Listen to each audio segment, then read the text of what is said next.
Pagi itu di Madinah, langit tampak suram meskipun matahari sudah mulai naik. Angin berhembus lembut namun membawa hawa kesedihan yang tak biasa.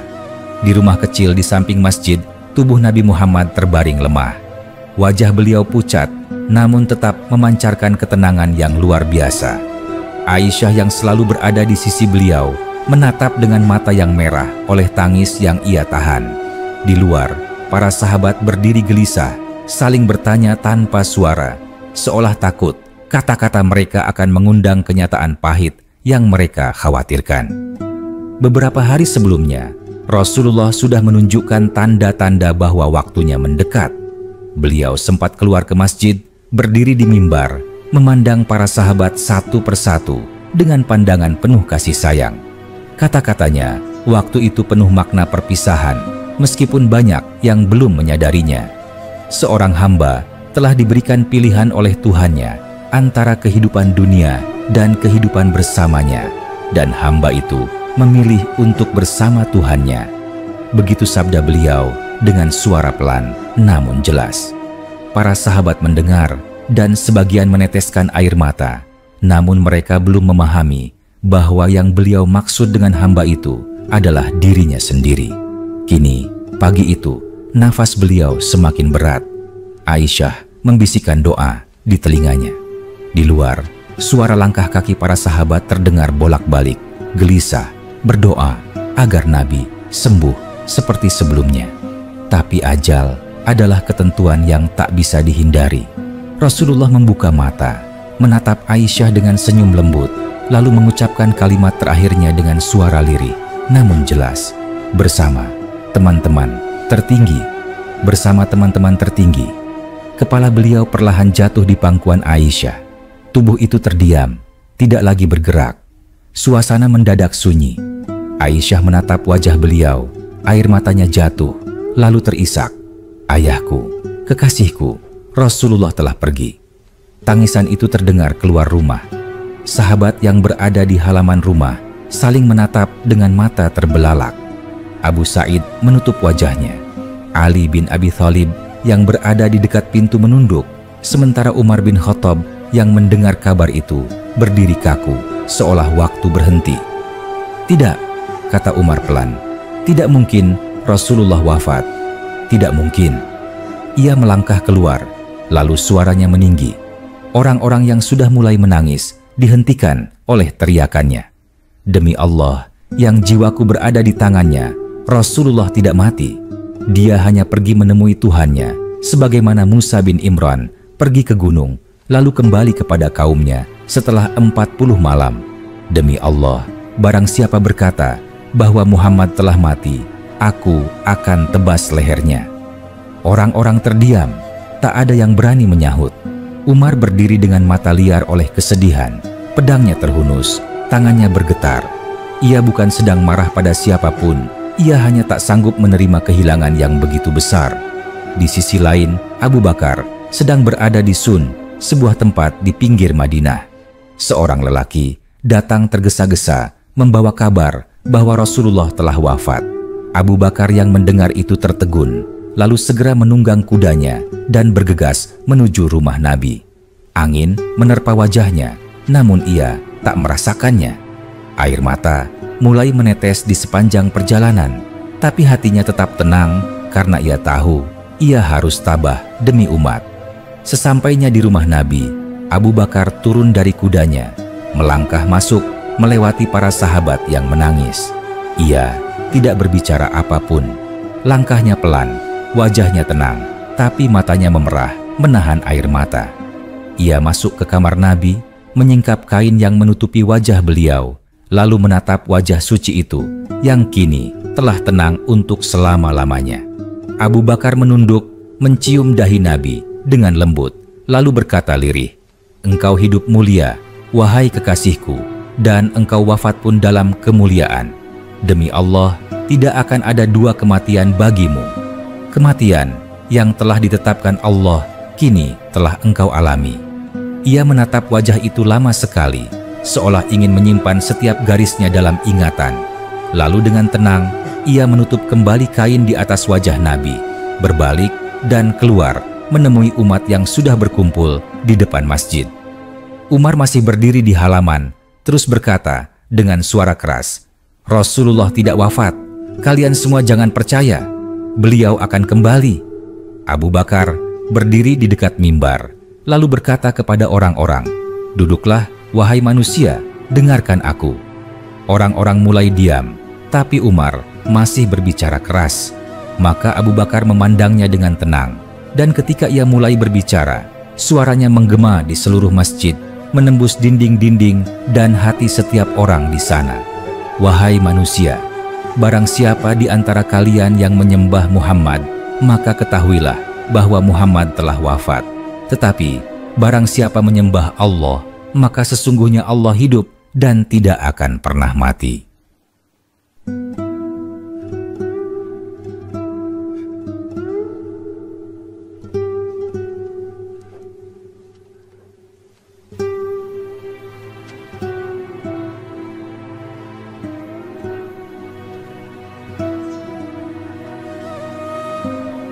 Hening. Tak ada suara selain isak tangis yang perlahan terdengar lagi. Abu Bakar melanjutkan dengan membaca ayat yang sudah pernah turun ketika perang Uhud. Dan Muhammad itu tidak lain hanyalah seorang Rasul. Sungguh telah berlalu sebelum dia beberapa Rasul.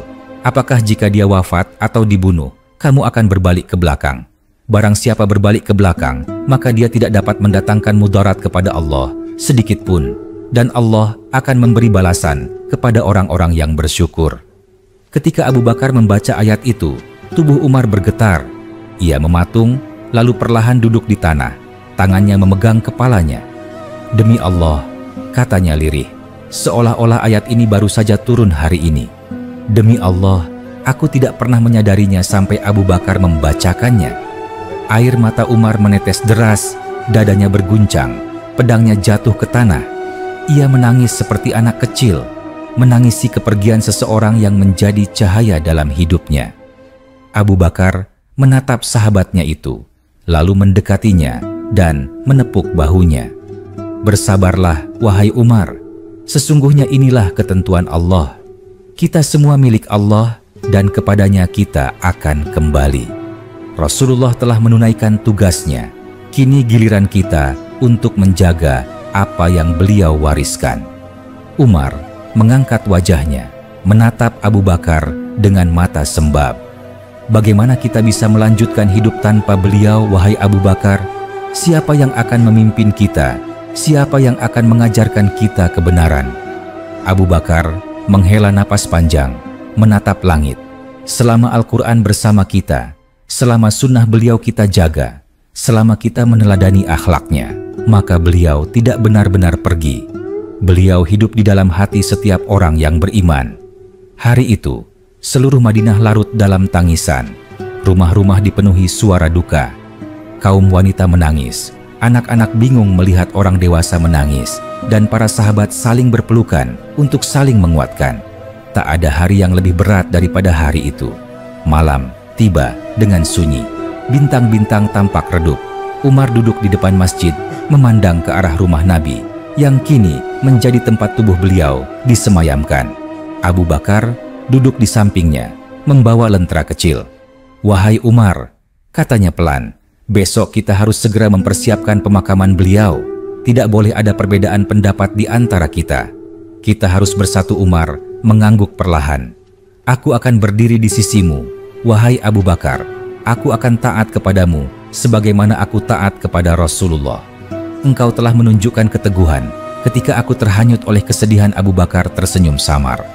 "Kita semua manusia, wahai Umar. Cinta membuat kita lemah, tapi cinta juga yang membuat kita kuat. Kita akan teruskan perjuangan ini bersama." Malam itu mereka berdua duduk lama dalam diam. Hanya suara angin dan detak hati yang terdengar. Mereka tahu keesokan harinya sejarah baru akan dimulai. Sejarah di mana umat harus berjalan tanpa kehadiran Rasulullah secara fisik, namun dengan semangatnya yang abadi di dalam dada mereka. Keesokan harinya, Abu Bakar memimpin umat dalam ketenangan yang luar biasa. Ia berbicara dengan penuh kebijaksanaan kepada kaum Muhajirin dan Ansyar yang mulai berdiskusi tentang siapa yang akan memimpin umat setelah Nabi. Umar berdiri di sampingnya. Kini wajahnya tak lagi diliputi amarah, melainkan ketegasan dan kesetiaan. Ketika Abu Bakar berdiri dan berbicara di hadapan umat, ia berkata, "Sesungguhnya Muhammad telah wafat, tetapi Islam tidak akan mati. Barang siapa di antara kalian yang mencari kemuliaan, maka ketahuilah bahwa kemuliaan itu ada dalam ketaatan kepada Allah. Aku tidak pernah menginginkan kepemimpinan, tetapi jika kalian menghendaki aku untuk memikul amanah ini, maka aku hanya manusia biasa yang membutuhkan pertolongan kalian." Umar lalu berdiri dan berkata dengan suara lantang, "Demi Allah, tidak ada seorang pun yang lebih berhak untuk memimpin kami selain engkau, wahai Abu Bakar. Engkau adalah orang pertama yang beriman kepada Rasulullah. Engkau teman beliau di gua. Engkau penopang beliau dalam suka dan duka. Aku membaiatmu dan aku menyeru seluruh kaum muslimin untuk membaiatmu." Umat pun mengikuti. Suara takbir menggema di masjid bercampur dengan isak tangis. Dalam duka, mereka menemukan arah. Dalam kehilangan, mereka menemukan kekuatan.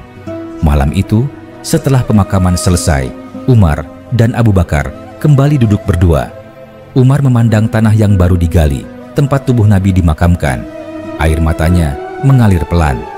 "Aku masih tidak percaya beliau telah pergi," katanya. Abu Bakar menatapnya.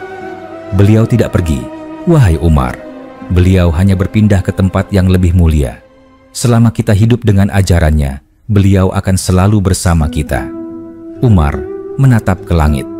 "Demi Allah, aku akan hidup dan mati untuk menjaga agama ini, sebagaimana beliau mengajarkannya kepada kita." Abu Bakar tersenyum.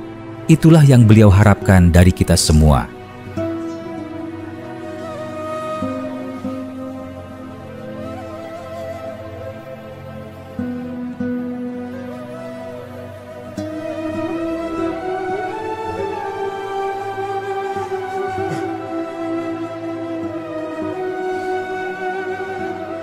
Dan malam itu, di tengah kesunyian Madinah, dua sahabat itu berjanji dalam hati untuk menjaga Islam sekuat tenaga, meneruskan perjuangan orang yang paling mereka cintai, Rasulullah yang telah mengubah dunia dengan cahaya kebenaran. Malam setelah pemakaman Rasulullah adalah malam paling sunyi dalam sejarah Madinah. Tidak ada cahaya yang lebih redup dari malam itu, dan tidak ada hati yang lebih gelap dari hati umat yang baru saja kehilangan pemimpin sekaligus kekasih mereka. Suara isak tangis terdengar dari berbagai rumah, dari orang tua hingga anak kecil. Bahkan udara seolah ikut menangis bersama mereka. Di rumah Nabi yang kini menjadi tempat peristirahatan terakhir beliau, Ali bin Abi Thalib masih duduk lama di sisi makam. Matanya sembab, tubuhnya lemas, dan di tangannya masih ada tanah yang tadi ia genggam saat menimbun jasad Rasulullah. Ia berbisik pelan, "Engkau telah meninggalkan kami, wahai Rasul Allah. Bagaimana kami bisa berjalan tanpa engkau di depan kami? Siapa yang akan menenangkan hati kami saat guncang? Siapa yang akan memisahkan antara kebenaran dan kebatilan dengan keadilanmu?" Tak jauh dari sana, Abu Bakar dan Umar duduk di depan masjid. Lampu-lampu minyak berkelap kecil di sekitar mereka. Udara malam dingin, tapi dada mereka terasa lebih dingin karena kehilangan yang begitu besar. Umar memandangi langit, lalu berkata dengan suara berat, "Wahai Abu Bakar, ketika aku menatap wajah beliau terakhir kali, aku merasa seluruh dunia ini berhenti. Aku ingin berteriak, tapi suaraku hilang. Aku ingin marah, tapi kepada siapa? Aku ingin memukul bumi, tapi bumi ini adalah ciptaan Tuhanku dan Tuhannya Rasulullah." Abu Bakar menatapnya dengan pandangan lembut. "Wahai Umar, aku tahu luka hatimu karena aku pun merasakannya. Tetapi Allah tidak menurunkan Islam agar bergantung pada satu manusia, meski manusia itu adalah yang terbaik di antara kita. Allah menurunkan agama ini untuk dijaga oleh hamba-hambanya yang beriman. Kini, Tugas itu ada di tangan kita semua. Umar menunduk lama. Aku takut, wahai Abu Bakar. Aku takut umat ini tercerai-berai karena kesedihan. Aku takut setan masuk di antara kita. Abu Bakar mengangguk pelan. Itulah sebabnya kita harus berdiri teguh. Besok kita akan mengumpulkan semua orang di masjid. Umat harus tahu bahwa agama ini tidak mati. Rasulullah telah pergi kepada Tuhannya, tetapi risalahnya hidup di dada-dada kita. Keesokan paginya, Masjid Madinah dipenuhi manusia. Wajah-wajah mereka pucat, mata mereka sembab, tetapi mereka datang karena ingin mendengar arah dari orang-orang yang mereka percayai. Abu Bakar berdiri di mimbar dengan Umar di sampingnya. Abu Bakar memandangi mereka satu persatu, lalu berkata dengan suara yang lembut namun tegas, "Wahai kaum muslimin, sesungguhnya aku bukanlah yang terbaik di antara kalian. Aku hanyalah hamba Allah seperti kalian. Jika aku berbuat baik, bantulah aku. Jika aku salah, luruskan aku. Kejujuran adalah amanah, kebohongan adalah pengkhianatan. Lemah di antara kalian akan kuat di sisiku sampai haknya ku kembalikan, dan kuat di antara kalian akan lemah di sisiku sampai aku ambil darinya hak orang lain. Taatilah aku selama aku taat kepada Allah dan Rasul-Nya.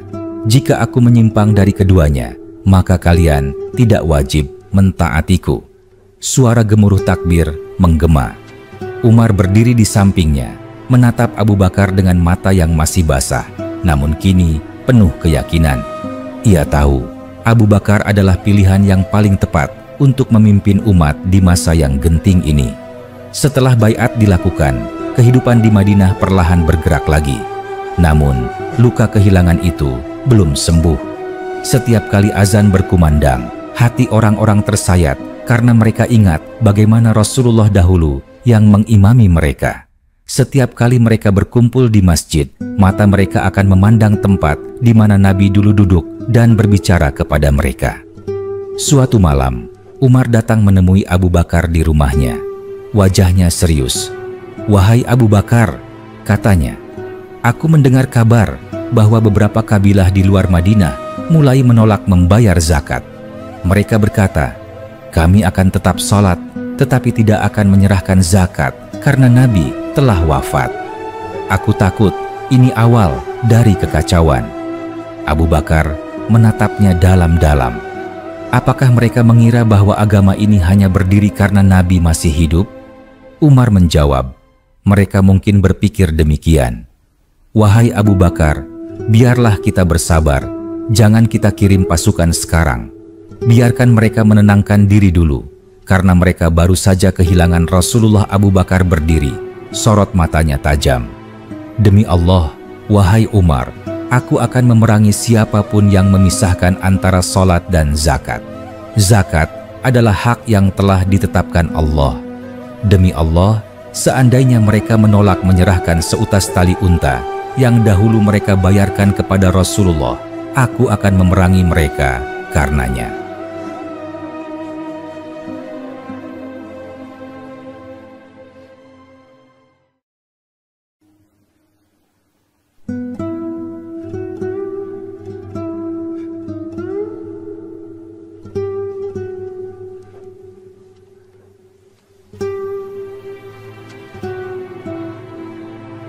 Umar terdiam. Ia menatap Abu Bakar lama sekali. Ia melihat bukan lagi hanya sahabatnya yang lembut, tetapi seorang pemimpin yang teguh dan tak tergoyahkan dalam kebenaran. "Demi Allah," kata Umar akhirnya, "engkau benar, wahai Abu Bakar. Engkau lebih kuat dariku dalam urusan kebenaran." Keesokan harinya, Abu Bakar memerintahkan pasukan untuk bersiap. Umar membantu mengatur barisan. Para sahabat berkumpul, masih dengan hati yang penuh duka, namun kini mulai dihangatkan oleh semangat baru. Mereka tahu Islam harus dijaga agar tidak hancur oleh keraguan dan perpecahan. Di sela-sela kesibukan itu, Umar dan Abu Bakar sering berbincang di malam hari. Kadang mereka terdiam lama, mengenang masa ketika Rasulullah masih di antara mereka. "Wahai Umar," kata Abu Bakar suatu malam, apakah engkau ingat hari ketika kita pertama kali masuk Islam?" Umar tersenyum samar. "Bagaimana aku bisa lupa? Hari itu aku menantang seluruh Quraisy, aku marah kepada semua orang yang menentang Rasulullah. Tapi kini aku menyadari bahwa kekuatan sejati bukan hanya keberanian, melainkan keteguhan seperti yang engkau tunjukkan hari ini." Abu Bakar menggeleng pelan. "Tidak, wahai Umar, engkau selalu kuat. Engkau adalah tembok bagi Islam. Rasulullah pernah berkata, jika ada nabi setelahku, mungkin dia adalah Umar. Aku tahu engkau akan menjadi pelindung bagi umat ini suatu hari nanti." Umar menatapnya, tertegun. "Jangan katakan itu, wahai Abu Bakar. Aku tidak pantas." Abu Bakar tersenyum. Tidak ada yang lebih pantas dari orang yang selalu menundukkan dirinya kepada kebenaran. Hari-hari berlalu. Abu Bakar memimpin dengan kebijaksanaan dan keberanian, sementara Umar menjadi penopang setianya. Mereka menegakkan disiplin, menenangkan umat, memerangi pemberontak, dan mengirim pasukan ke berbagai wilayah untuk menjaga keutuhan Islam. Namun, setiap kali mereka duduk di masjid setelah urusan selesai, bayangan Rasulullah selalu hadir dalam hati mereka. Umar sering menatap tempat duduk Nabi, lalu berbisik lirih, "Wahai Rasulullah, andai engkau tahu betapa kami merindukanmu, tapi kami akan terus menjaga apa yang engkau titipkan." Abu Bakar menatap sahabatnya itu dengan mata teduh. "Rasulullah tidak meninggalkan kita tanpa arah. Selama kita salat, selama kita membaca Al-Quran, selama kita berbuat adil, beliau bersama kita." Pada suatu malam yang tenang, ketika Abu Bakar mulai merasa kesehatannya menurun, ia memanggil Umar. "Wahai Umar, aku merasa waktuku tidak lama lagi. Jika aku meninggal, janganlah bersedih seperti kita dahulu bersedih saat Rasulullah wafat. Teruskanlah perjuangan ini, pimpinlah umat agar tidak terpecah." Umar menunduk, suaranya serak. "Jangan katakan itu, wahai Abu Bakar. Engkau masih dibutuhkan." Umat Abu Bakar tersenyum lembut. "Setiap jiwa akan merasakan mati, wahai Umar. Tapi ingatlah, kematian bukan akhir bagi orang yang menunaikan amanahnya." Umar tidak menjawab. Ia hanya menunduk, menahan air mata yang hampir jatuh. Ia teringat hari ketika Rasulullah wafat, dan kini ia menyadari, tak lama lagi ia akan kehilangan satu-satunya sahabat yang membuatnya kuat di hari-hari paling gelap dalam hidupnya. Ketika Abu Bakar akhirnya wafat, Umar menangis seperti anak kecil. Ia memandangi wajah sahabatnya yang tenang dan berkata, "Engkau telah menegakkan kebenaran ketika aku ragu. Engkau telah membuat umat ini berdiri tegak kembali. Semoga Allah mempertemukan kita bersama Rasulullah di surga yang abadi." Madinah kembali berduka, tapi kini duka itu bukan disertai keputusasaan seperti dulu. Karena Abu Bakar telah mengajarkan mereka arti keteguhan. Umar kini berdiri di depan umat, mengambil peran sebagaimana yang diharapkan oleh sahabatnya. Malam itu, setelah semua selesai, Umar berjalan sendiri ke makam Rasulullah dan Abu Bakar. Ia berdiri lama di sana, menatap tanah dengan mata yang penuh air. "Wahai Rasulullah, wahai Abu Bakar, aku akan melanjutkan apa yang kalian mulai. Selama aku hidup, tidak akan kubiarkan umat ini terpecah. Demi Allah, aku akan memimpin sebagaimana kalian memimpin, dengan keadilan, dengan kasih sayang, dengan keteguhan." Angin malam berhembus lembut, seolah menjawab janji itu. Umar menatap langit, lalu berdoa, "Ya Allah, kuatkan aku sebagaimana Engkau menguatkan mereka. Jangan biarkan aku tergelincir dari jalan mereka." Dan sejak malam itu, sejarah Islam pun berlanjut. Dari duka menjadi kekuatan, dari kehilangan menjadi kebangkitan. Umar menjalankan amanah dengan hati yang telah ditempa oleh dua kehilangan terbesar dalam hidupnya, Rasulullah dan Abu Bakar. Dan dalam setiap langkahnya, ia selalu mengingat kata-kata Abu Bakar di hari wafatnya Nabi. "Barang siapa menyembah Muhammad, ketahuilah bahwa Muhammad telah wafat. Tetapi barang siapa menyembah Allah, maka Allah hidup dan tidak akan pernah mati." Kalimat itu kini bukan hanya pengingat, melainkan nyala api yang terus hidup dalam hati setiap orang beriman hingga akhir zaman.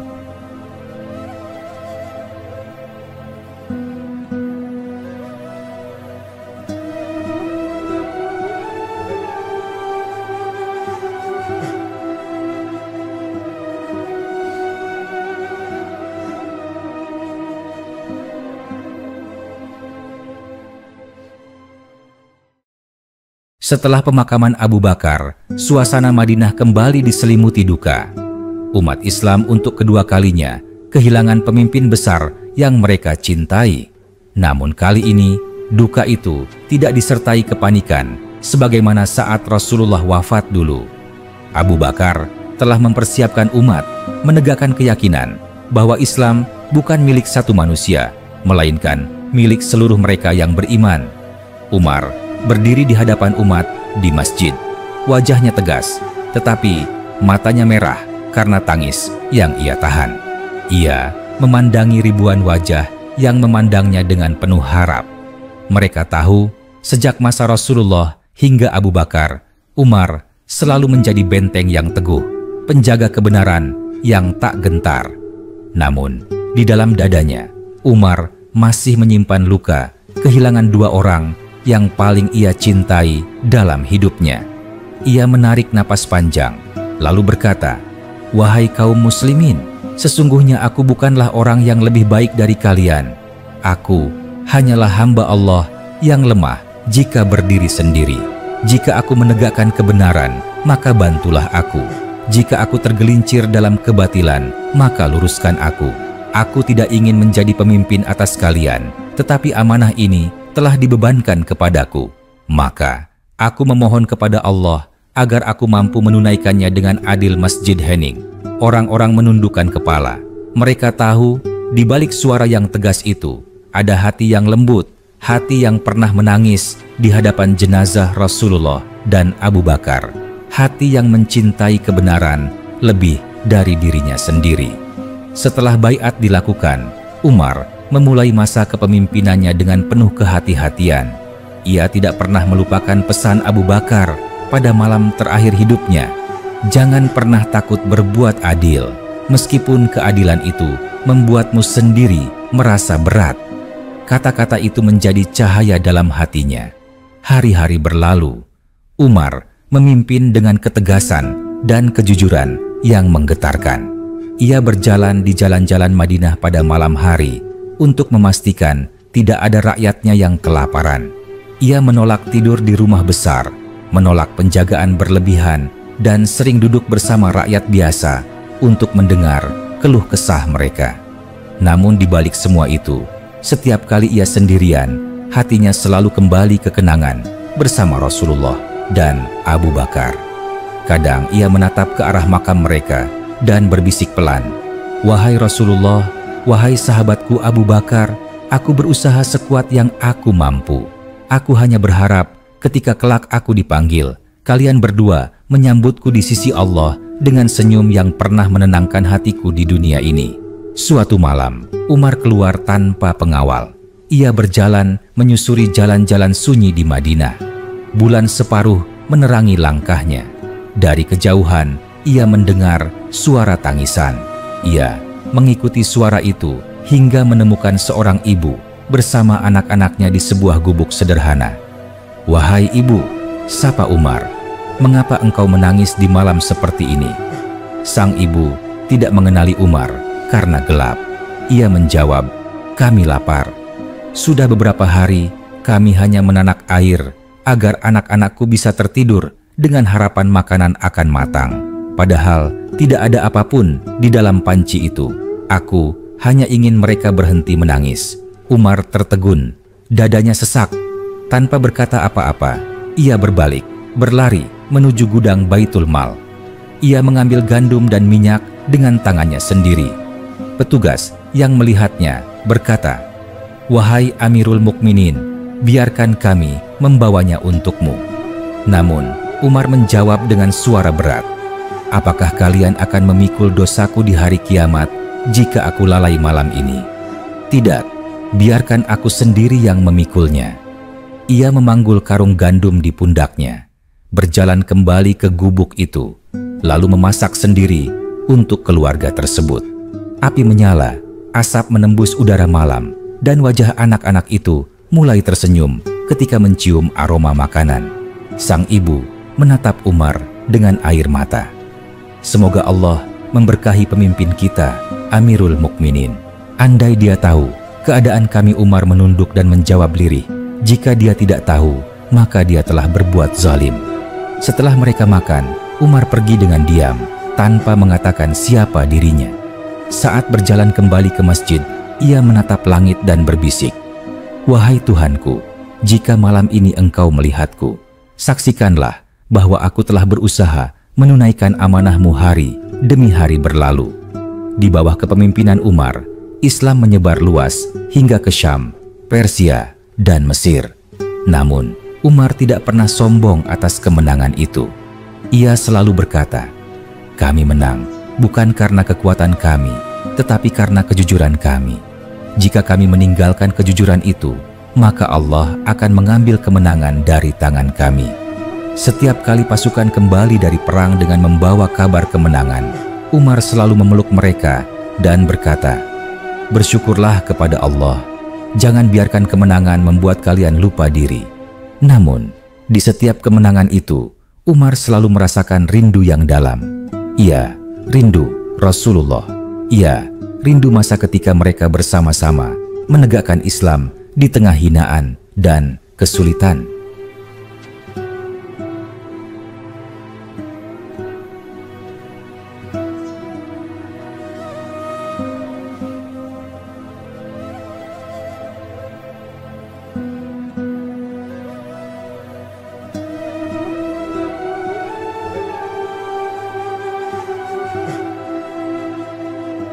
Ia rindu melihat senyum Nabi ketika menyampaikan wahyu, mendengar suara lembut beliau saat memimpin sholat, dan merasakan kehangatan tangan beliau ketika menenangkan hati yang gelisah. Suatu hari, seorang sahabat datang menemuinya dan berkata, "Wahai Amirul Mukminin, kami telah mendapatkan wilayah baru, tanahnya subur dan rakyatnya banyak. Apa yang harus kami lakukan?" Umar terdiam sejenak, lalu menjawab, "Bagilah hasilnya dengan adil, dan jangan biarkan satupun rakyat kelaparan. Ingatlah, kekuasaan hanyalah ujian. Jika aku tidak bisa adil, maka lebih baik aku tidak menjadi pemimpin." Sahabat itu menunduk dan berkata, "Demi Allah, engkau telah meneladani Abu Bakar dan Rasulullah dalam sikapmu." Umar tersenyum kecil. "Aku hanya berusaha meniru mereka. Aku tidak akan pernah bisa seperti mereka, tetapi aku akan berusaha agar ketika kelak aku bertemu dengan mereka di akhirat, mereka tidak berpaling dariku." Malam-malam Umar sering diisi dengan zikir dan doa. Dalam setiap sujudnya, ia selalu berdoa, "Ya Allah, jadikanlah aku pemimpin yang Engkau ridai. Jangan biarkan aku menzalimi hamba-Mu. Jika Engkau tahu bahwa hidupku sudah cukup, maka panggillah aku dalam keadaan Engkau ridho kepadaku." Dan doa itu terkabul. Suatu pagi, ketika Umar sedang memimpin sholat subuh di masjid, seorang majusi yang berpura-pura menjadi hamba datang dan menikamnya dari belakang dengan pisau beracun. Umar terjatuh, darah mengalir deras dari tubuhnya. Namun dalam suaranya yang lemah, ia masih berusaha menjaga ketertiban sholat. "Sempurnakanlah sholat kalian," katanya lirih. "Jangan panik." Orang-orang segera menangkap pelaku, sementara Umar dibawa ke rumahnya. Wajahnya pucat, napasnya berat, tapi matanya tetap tenang. Ia tahu saatnya telah tiba. Beberapa sahabat menangis di sekelilingnya. Umar berkata, "Jangan menangis untukku. Aku sudah lama merindukan pertemuan dengan Tuhanku, dengan Rasulullah, dan dengan Abu Bakar. Hanya satu yang aku khawatirkan, apakah aku telah menunaikan amanahku dengan baik?" Abdullah, putranya, menatap ayahnya sambil menangis. "Wahai ayahku, engkau telah menegakkan keadilan di muka bumi. Rasulullah pasti akan tersenyum menyambutmu." Umar menggeleng pelan. "Jangan katakan itu. Aku tidak tahu bagaimana Allah menilainya, tetapi aku berharap semoga aku diterima di sisinya." Menjelang ajalnya, Umar meminta izin kepada Aisyah. "Wahai Aisyah, izinkan aku dikuburkan di samping dua sahabatku, Rasulullah dan Abu Bakar." Aisyah menangis dan menjawab, "Aku telah menyimpan tempat itu untuk diriku sendiri, tetapi hari ini aku memberikannya untukmu, wahai Umar." Umar tersenyum lega. "Alhamdulillah, tidak ada yang lebih aku inginkan selain beristirahat di antara dua sahabatku yang paling kucintai."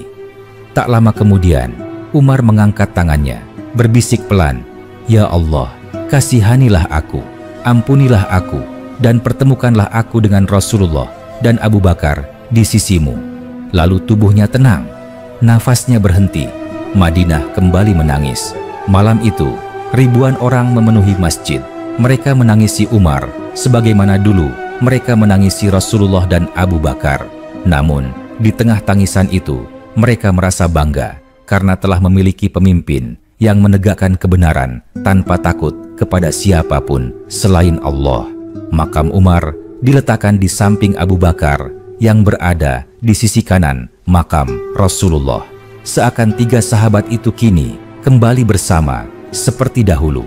Rasulullah sebagai pemimpin, Abu Bakar sebagai penenang, dan Umar sebagai benteng teguh yang menjaga mereka berdua dalam cinta dan kesetiaan. Madinah tenang malam itu. Bintang-bintang bersinar terang seolah menunduk menghormati tiga cahaya yang telah menerangi dunia. Madinah kembali diselimuti kesunyian setelah pemakaman Umar bin Khattab. Tiga makam kini berdampingan di satu tempat yang paling suci di bumi setelah Ka'bah. Rasulullah di tengah, Abu Bakar di sebelah kanan, dan Umar di sebelah kirinya. Setiap kali orang-orang lewat di depan rumah Aisyah yang menjadi tempat ketiga jasad mulia itu dimakamkan, mereka menundukkan kepala dengan rasa haru dan hormat yang tak terlukiskan. Hari-hari pertama setelah wafatnya Umar adalah hari-hari penuh duka. Banyak orang yang tak kuasa menahan tangis setiap kali nama Umar disebut. Anak-anak muda yang lahir setelah Rasulullah wafat bahkan tumbuh mengenal Islam lewat kisah-kisah ketegasan dan keadilan Umar. Namun kini, ia pun telah pergi menyusul dua sahabatnya. Kaum muslimin pun kembali berkumpul di masjid untuk menentukan siapa yang akan memimpin mereka selanjutnya. Para sahabat senior bermusyawarah, dan akhirnya, atas dasar kesepakatan yang lahir dari keikhlasan dan kebijaksanaan, mereka memilih Utsman bin Affan sebagai khalifah berikutnya.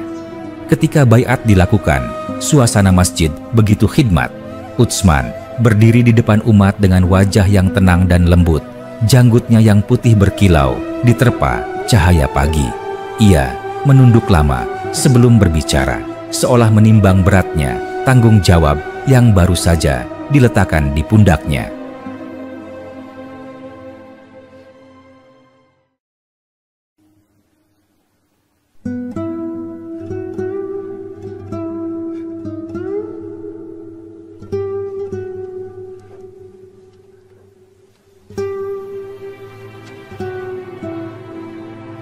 "Wahai kaum muslimin," katanya dengan suara pelan namun bergetar, "aku tidak meminta jabatan ini, aku tidak mencarinya.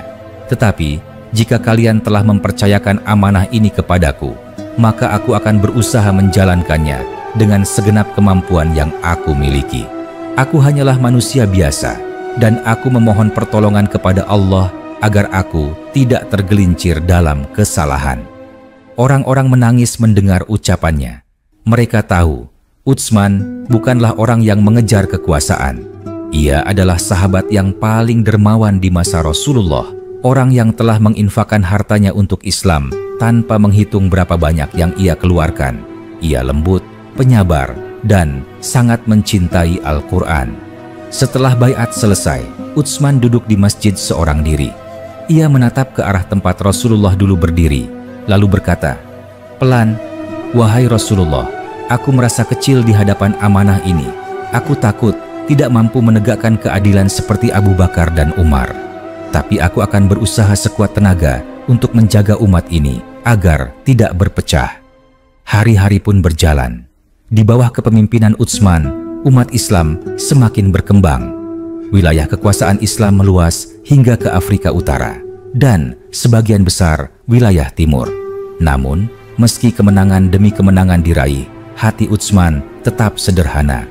Ia masih duduk di masjid yang sama, membaca Al-Quran setiap pagi dengan suara lembut yang sering membuat orang-orang berhenti hanya untuk mendengarkannya.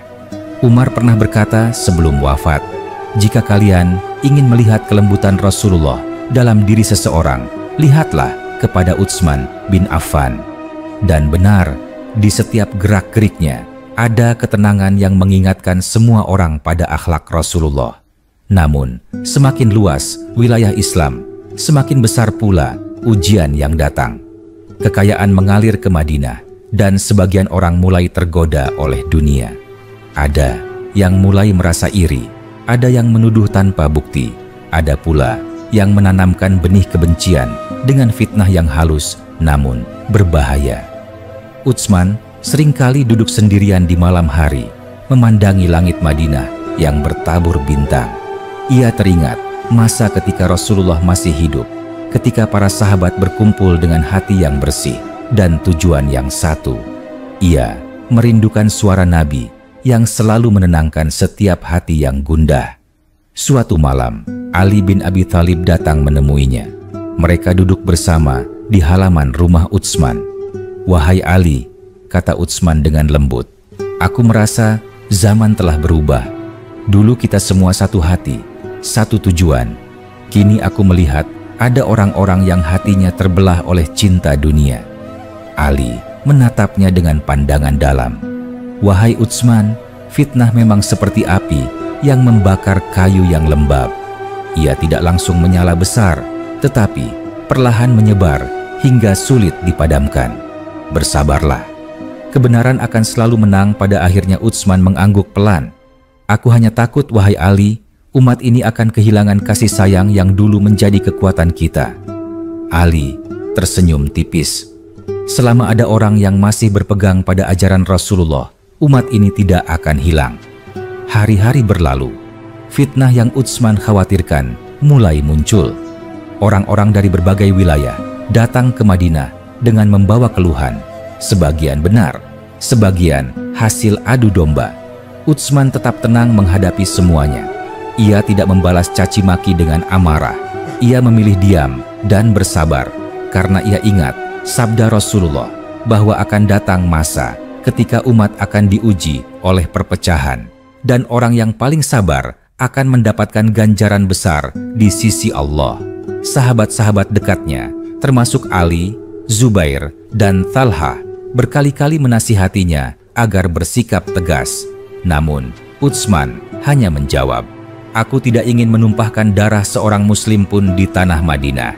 Aku lebih rela menanggung luka daripada umat ini saling membunuh."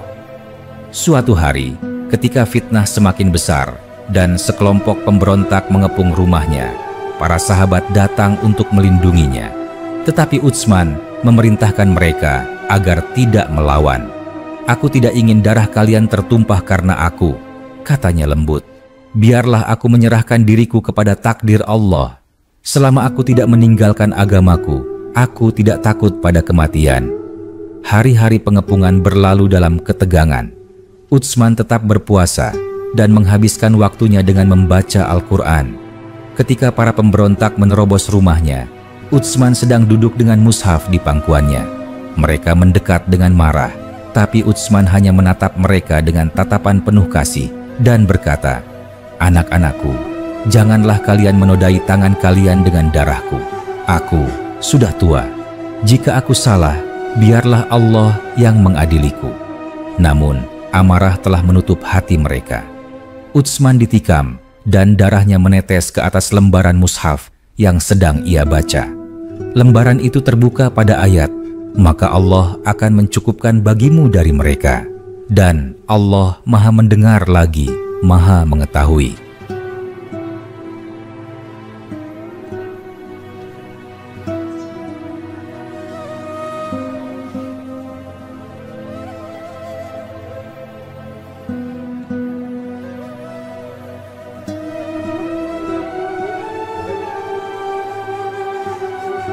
Dan dengan itu, Khalifah Utsman bin Affan kembali kepada Tuhannya syahid dengan Al-Quran di dadanya. Berita itu mengguncang seluruh Madinah. Orang-orang berlarian ke masjid dengan tangisan yang tidak lagi tertahan. Ali bin Abi Thalib memegang kepala dengan kedua tangannya, berkata, "Lirih, demi Allah, aku tidak pernah melihat seseorang yang lebih sabar dari Utsman. Ia memilih mati dengan damai daripada melihat darah umat tertumpah." Jenazah Utsman dimakamkan dengan kesedihan yang mendalam. Malam itu, Madinah kembali kehilangan satu cahaya besar. Di rumah-rumah para sahabat, doa-doa dilantunkan dengan air mata. Beberapa hari kemudian, umat kembali datang kepada Ali, memohon agar ia bersedia memimpin mereka. Ia menolak berkali-kali karena menyadari beratnya tanggung jawab dan keadaan umat yang sedang terpecah. Namun akhirnya, demi menjaga agar perpecahan tidak semakin dalam, Ali menerima amanah itu dengan hati yang bergetar. Ketika ia berdiri di masjid dan berkhutbah pertama kali sebagai khalifah, suaranya bergetar menahan air mata. "Wahai kaum muslimin, aku bukan orang yang lebih baik dari kalian, tetapi aku menerima amanah ini agar darah tidak kembali tertumpah di bumi Madinah. Aku mohon kepada kalian, jangan jadikan perbedaan sebagai alasan untuk saling membenci. Kita telah kehilangan Rasulullah, Abu Bakar, Umar, dan kini Utsman. Apakah kita masih ingin kehilangan persaudaraan?" Masjid hening. Orang-orang menangis, sebagian menunduk, sebagian memeluk sahabat di sampingnya. Mereka tahu kata-kata Ali bukan hanya nasihat, tetapi juga jeritan hati seorang manusia yang menyaksikan bagaimana cinta dan persatuan mulai terkikis oleh fitnah dunia. Ali memimpin dengan kebijaksanaan dan keberanian, namun zaman telah berubah. Fitnah yang menewaskan Utsman belum padam sepenuhnya. Perpecahan mulai muncul di berbagai wilayah. Namun di setiap langkahnya, Ali selalu berkata kepada para pengikutnya, "Jika aku salah, peringatkan aku. Jika aku benar, bantulah aku. Jangan biarkan kebencian menutupi mata kalian dari kebenaran." Malam-malam, Ali diisi dengan doa dan renungan. Ia sering berdiri lama di depan makam Rasulullah, menangis dan berkata, "Wahai kekasih Allah, umatmu kini diuji oleh perpecahan. Mereka telah melupakan kasih sayang yang Engkau ajarkan. Aku berusaha menjaga mereka, tapi hatiku sering merasa lelah. Ya Allah, kuatkan aku sebagaimana Engkau menguatkan sahabat-sahabatku yang telah Engkau panggil lebih dahulu." Dan begitulah, sejarah terus berjalan dari satu generasi ke generasi berikutnya. Para sahabat pergi satu persatu, tetapi warisan mereka tetap hidup. Iman, kebenaran, dan cinta kepada Rasulullah yang tak pernah padam. Hingga hari ini, setiap kali umat Islam membaca kisah mereka, hati akan bergetar. Karena di balik semua itu, ada satu pelajaran yang abadi, bahwa keimanan sejati tidak mati bersama wafatnya manusia, melainkan terus hidup dalam jiwa orang-orang yang menjaga amanah Allah dengan keikhlasan. Hari berganti, waktu berjalan, membawa umat Islam ke masa baru. Setelah wafatnya Ali bin Abi Thalib, dunia Islam kembali kehilangan sosok pemimpin yang penuh kebijaksanaan. Wafatnya Ali mengguncang hati banyak orang yang masih mencintai Rasulullah dan para sahabatnya dengan setulus jiwa. Banyak yang menangis, banyak pula yang merenung, mengingat masa-masa ketika para sahabat masih hidup, ketika Islam dipenuhi kedamaian, cinta, dan keikhlasan. Ali wafat dengan cara yang mirip dengan para sahabat sebelumnya, tidak dalam kenikmatan dunia, tetapi dalam pengorbanan. Ia syahid saat berangkat ke masjid untuk menunaikan sholat subuh. Pedang seorang pengkhianat menebas kepalanya, dan darahnya menetes di mihrab tempat ia biasa bersujud. Namun, sebelum hembusan napas terakhirnya, Ali masih sempat berbisik, "Demi Allah, aku telah berjuang untuk kebenaran, dan aku tidak menyesali apapun. Ya Allah, ampunilah aku, dan pertemukanlah aku dengan kekasihmu, Muhammad, Abu Bakar, Umar, dan Utsman." Setelah jenazahnya dimakamkan, umat kembali diliputi kesedihan. Madinah, Kufah, dan seluruh tanah kaum muslimin menangis kehilangan satu lagi penerus yang masih membawa semangat keadilan Rasulullah. Namun, Meski para sahabat telah pergi satu persatu, ajaran mereka tidak lenyap. Di setiap masjid, para tabi'in, generasi yang datang setelah sahabat, mengajarkan kepada umat tentang kehidupan para sahabat. Mereka bercerita bagaimana Rasulullah mendidik manusia bukan hanya dengan kata-kata, tetapi dengan kasih sayang dan keteladanan. Bagaimana Abu Bakar mengajarkan kelembutan, Umar menegakkan keadilan, Utsman menanamkan kesabaran, dan Ali menunjukkan kebijaksanaan yang mendalam. Seorang tabi'in terkenal, Hasan al-Basri, pernah berdiri di hadapan murid-muridnya dan berkata, "Jika kalian ingin mengetahui keindahan iman, pelajarilah kisah para sahabat. Mereka bukan malaikat, mereka manusia seperti kita, tetapi mereka mengisi dunia dengan cahaya yang tidak akan pernah padam."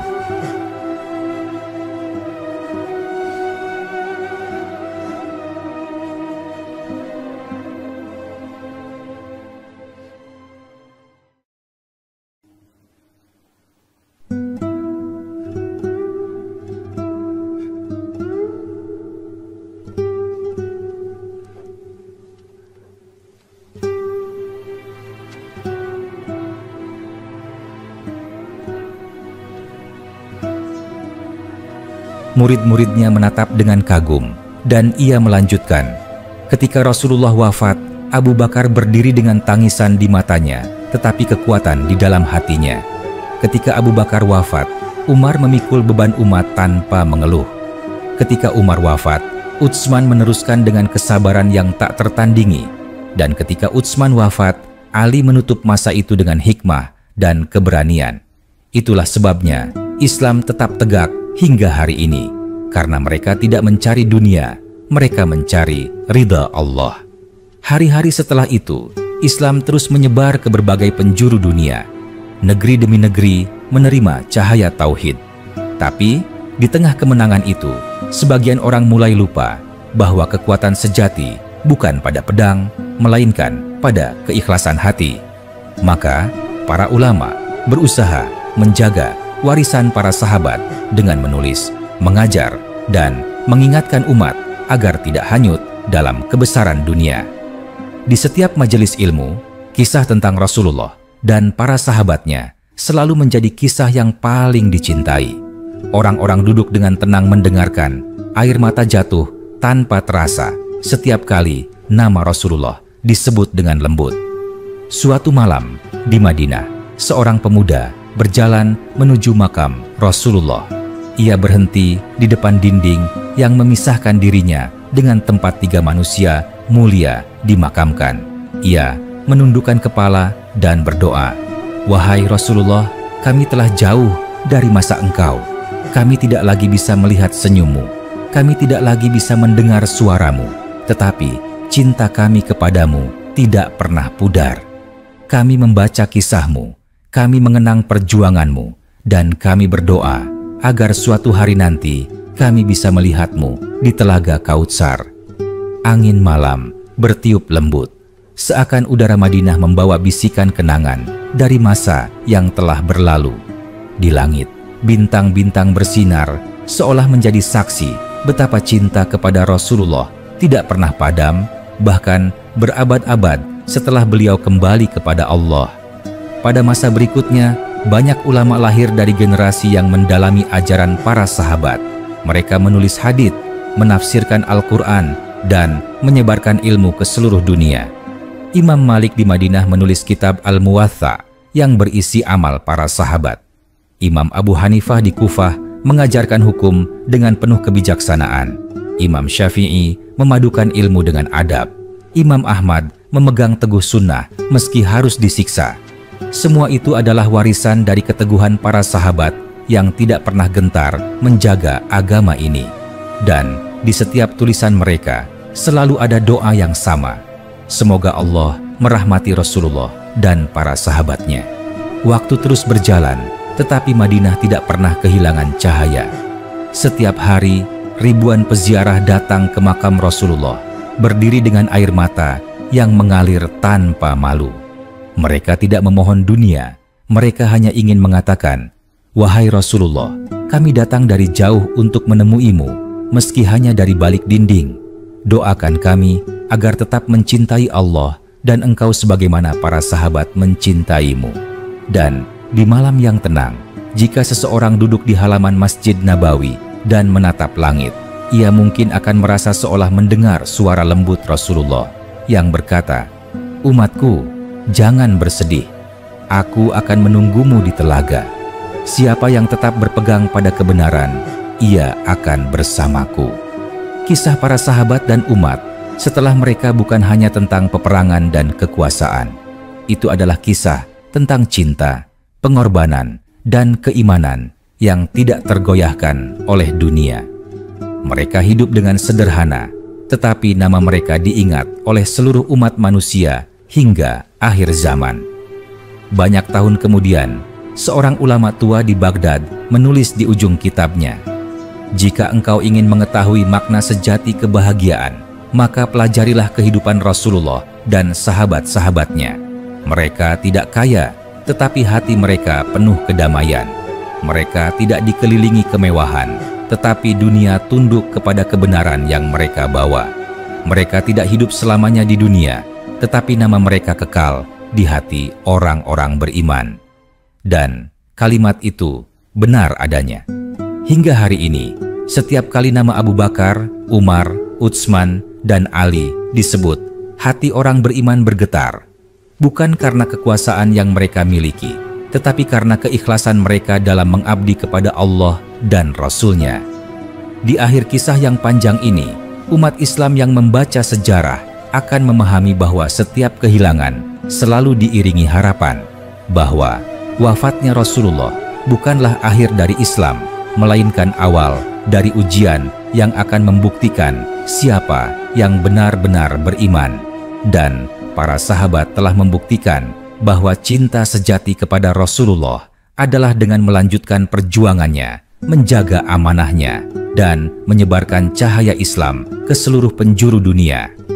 Kini, berabad-abad setelah itu, umat Islam masih membaca kisah mereka dengan air mata.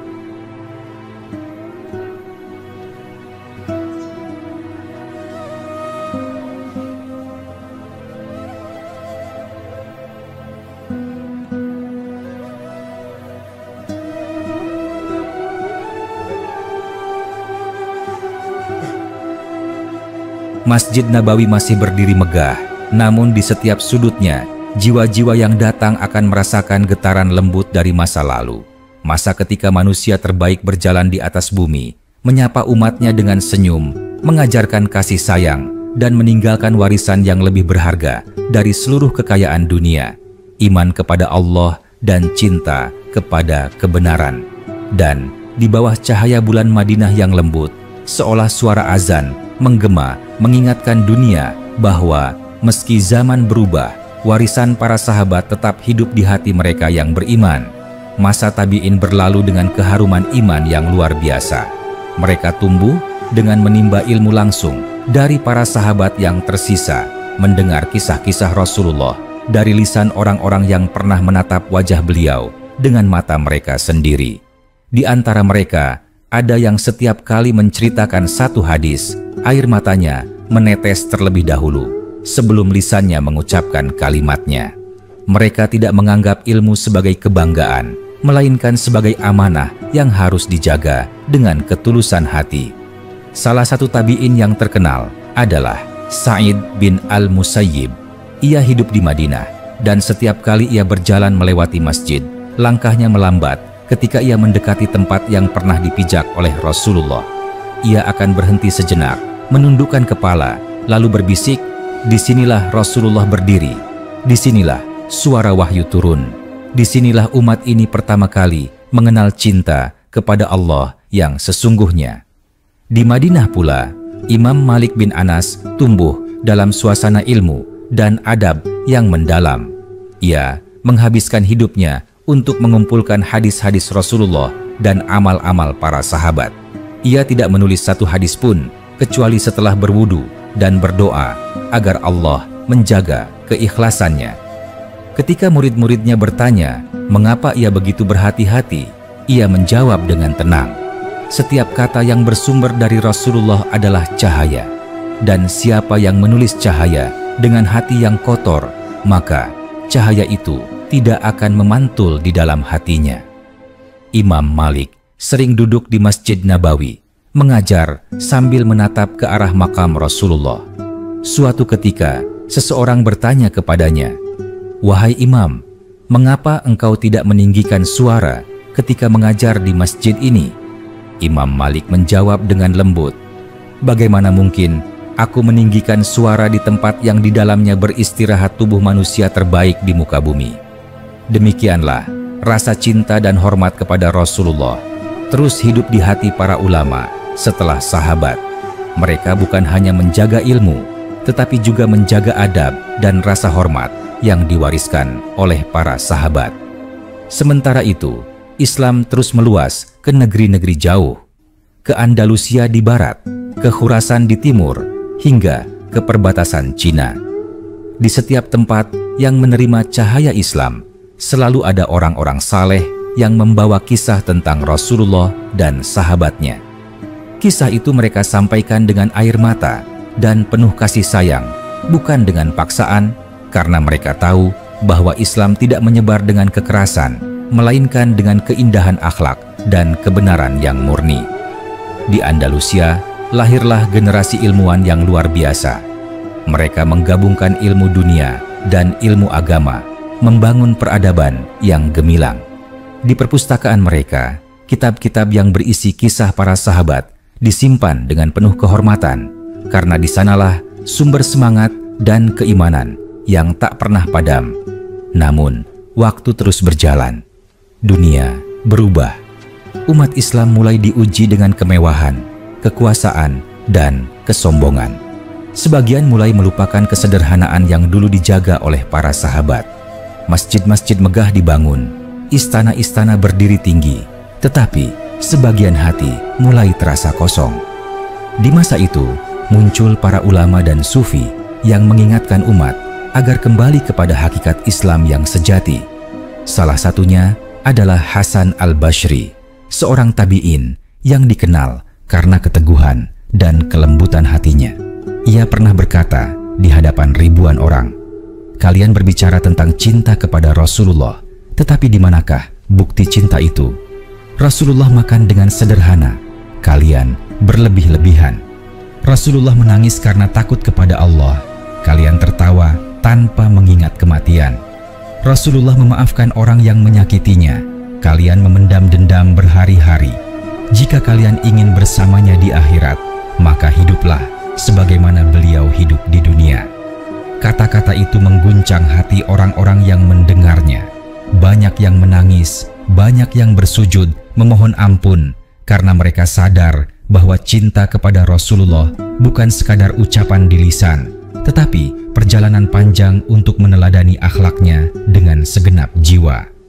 Hasan al-Bashri sering duduk sendirian di malam hari, menatap langit sambil berkata, "Pelan, wahai Tuhanku, bagaimana nasib umat ini jika mereka lupa akan akhlak Rasulmu?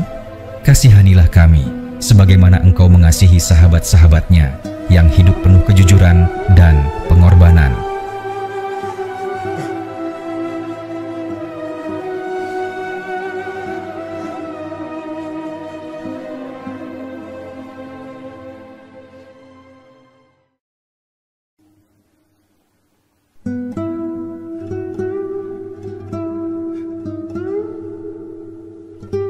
Waktu berganti lagi dan Islam terus berkembang. Dari generasi ke generasi, para pencinta Rasulullah tidak pernah berhenti menceritakan kisahnya. Dari mimbar-mimbar di masjid, dari madrasah di desa, hingga ke istana-istana para raja, nama Rasulullah selalu disebut dengan penuh cinta dan rasa rindu. Di setiap azan yang berkumandang, nama beliau disebut berdampingan dengan nama Allah. Setiap kali seseorang mengucapkan kalimat syahadat, ia sebenarnya sedang memperbarui ikatan cinta itu. Dan setiap kali salawat dilantunkan, dunia seakan bergetar dengan cahaya kasih yang turun dari langit. Seorang ulama besar dari Damaskus, Imam Ibnul Qayyim, menulis dalam kitabnya, "Tidak ada cinta yang lebih suci di dunia ini selain cinta seorang hamba kepada Rasulullah. karena cinta kepada beliau bukanlah cinta kepada manusia biasa, tetapi cinta kepada cahaya yang membimbing kepada Allah. Ratusan tahun berlalu, namun kisah itu tetap hidup. Anak-anak muslim di seluruh dunia masih belajar tentang Abu Bakar yang lembut, Umar yang tegas, Utsman yang dermawan, dan Ali yang bijaksana. Mereka mendengar kisah bagaimana para sahabat menangis setiap kali nama Rasulullah disebut, karena mereka benar-benar mencintainya lebih dari diri mereka sendiri. Di antara anak-anak itu, selalu ada yang hatinya tersentuh begitu dalam, lalu berdoa, "Ya Allah, jadikan aku seperti mereka. Jadikan aku seseorang yang mencintai Rasulullah dengan segenap jiwaku, dan hidupku menjadi jalan untuk menegakkan kebenaran seperti mereka." Dan doa-doa seperti itu tidak pernah berhenti.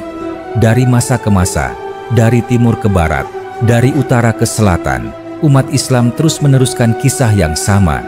Kisah cinta, pengorbanan, dan keyakinan yang menembus waktu. Di dunia yang semakin modern dan sibuk, sebagian orang mungkin melupakan sejarah, tetapi bagi mereka yang masih mencintai Rasulullah, setiap langkah hidup adalah kesempatan untuk meneladani beliau. Mereka sadar bahwa meski jasad beliau telah tiada, ajarannya tetap hidup.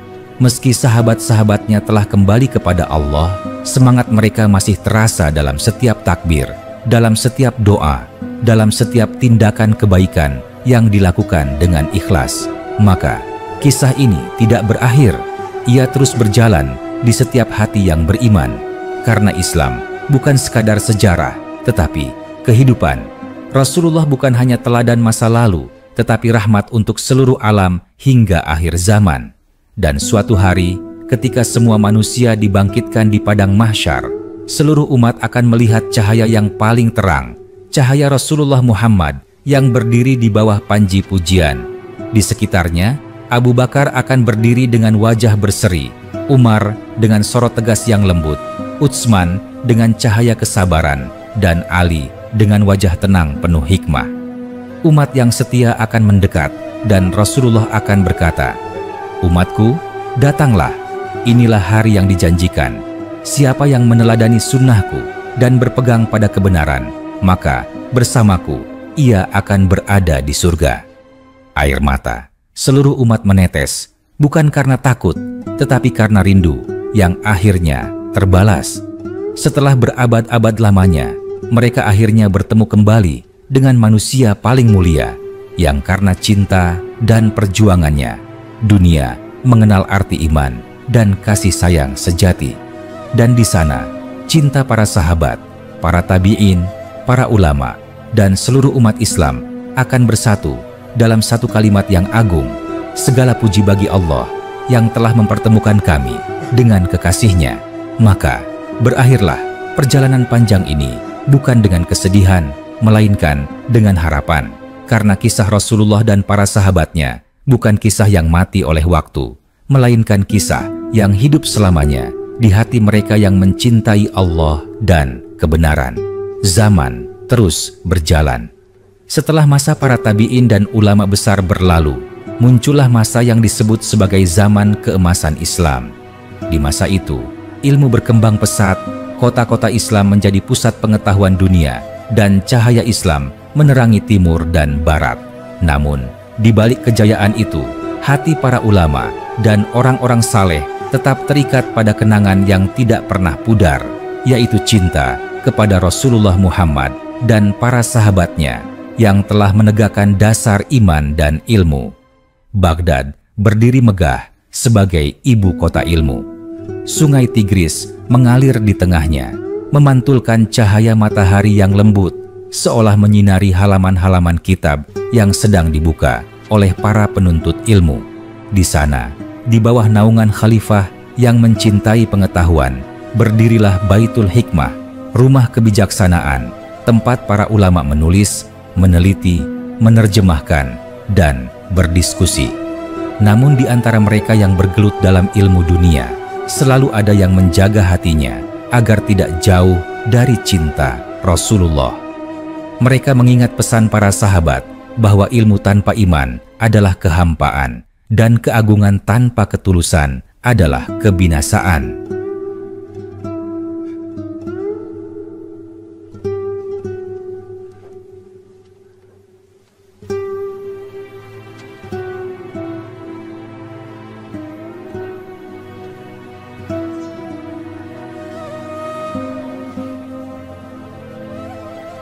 Maka, setiap kali seorang ulama menulis kitab tentang kedokteran, astronomi, atau filsafat, ia tetap memulai tulisannya dengan kalimat, dengan menyebut nama Allah yang Maha Pengasih, lagi Maha Penyayang, seakan mengingatkan dirinya bahwa sumber segala ilmu adalah Allah dan petunjuk terbesar telah datang melalui Rasul-Nya. Di antara mereka ada Imam Al-Ghazali, seorang ulama yang tidak hanya menguasai ilmu dunia, tetapi juga menembus ke dalam hakikat hati. Dalam kesunyian malam, ia menulis kitab yang kelak mengguncang dunia, mengingatkan manusia bahwa kejayaan sejati bukan terletak pada istana yang tinggi, tetapi pada hati yang tunduk kepada Allah. Dalam tulisannya, ia berkata, "Jika engkau ingin mengenal Allah, maka kenalilah Rasulullah terlebih dahulu, karena beliau adalah cermin yang paling jernih dari cahaya Tuhan."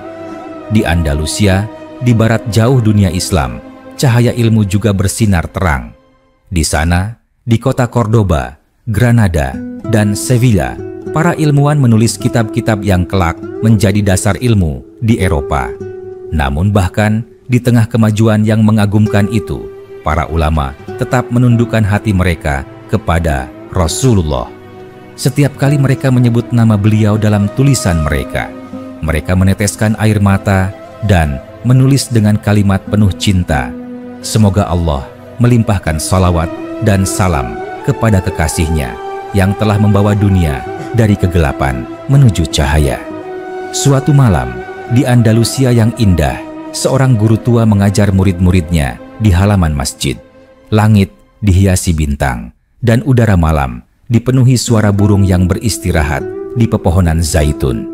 Sang guru berkata, "Wahai anak-anakku, kalian boleh mempelajari segala ilmu di dunia ini, tetapi jangan biarkan hati kalian melupakan Rasulullah, karena beliaulah alasan kita mengenal kebenaran. Jika beliau tidak datang membawa wahyu, maka semua ilmu ini tidak akan bermakna." Murid-muridnya menunduk dengan mata berkaca-kaca. Salah satu dari mereka bertanya, "Wahai guru, apakah engkau pernah melihat Rasulullah dalam mimpi?" Sang guru tersenyum, matanya berkaca, lalu menjawab pelan, "Ya, aku pernah melihat beliau dalam tidurku. Wajahnya bercahaya, lebih indah dari bulan purnama. Beliau menatapku dan berkata, 'Ajarkanlah kepada umatku ilmu dengan kasih sayang, karena aku diutus bukan untuk mempersulit, tetapi untuk menyempurnakan akhlak.' Dan sejak malam itu, setiap kali aku mengajar, aku merasa seolah beliau hadir di antara kita." Kata-kata itu membuat semua murid menangis. Mereka merasa kehadiran Rasulullah seolah begitu dekat, meski berabad-abad telah memisahkan mereka. Dari Andalusia, cahaya Islam terus menyebar hingga ke Afrika, Asia, dan Nusantara. Di setiap negeri yang baru mengenal Islam, selalu ada orang-orang yang jatuh cinta kepada kisah Rasulullah. Bahkan sebelum mereka memahami seluruh ajaran Islam, mereka mendengar tentang kelembutan beliau, tentang kasihnya kepada anak-anak, tentang cara beliau memaafkan musuh, dan hati mereka luluh. Di tanah timur, para pedagang muslim datang bukan dengan pedang, tetapi dengan senyum, kejujuran, dan akhlak yang luhur. Mereka tidak memaksa siapapun memeluk Islam, tetapi kebenaran yang mereka bawa membuat orang-orang datang dengan sukarela. Di pesisir laut, di desa-desa kecil, dan di tengah pasar, nama Rasulullah mulai disebut, salawat dilantunkan, dan cahaya Islam mulai menembus hutan dan pegunungan. Ratusan tahun kemudian, di Nusantara yang jauh, para ulama dan wali datang membawa ajaran yang sama. Mereka mengajarkan Islam dengan kelembutan, sebagaimana Rasulullah mengajarkan sahabat-sahabatnya. Mereka tidak marah pada penolakan, mereka tidak membalas kebencian dengan kekerasan. Mereka bersabar, berdoa, dan menunjukkan kasih sayang.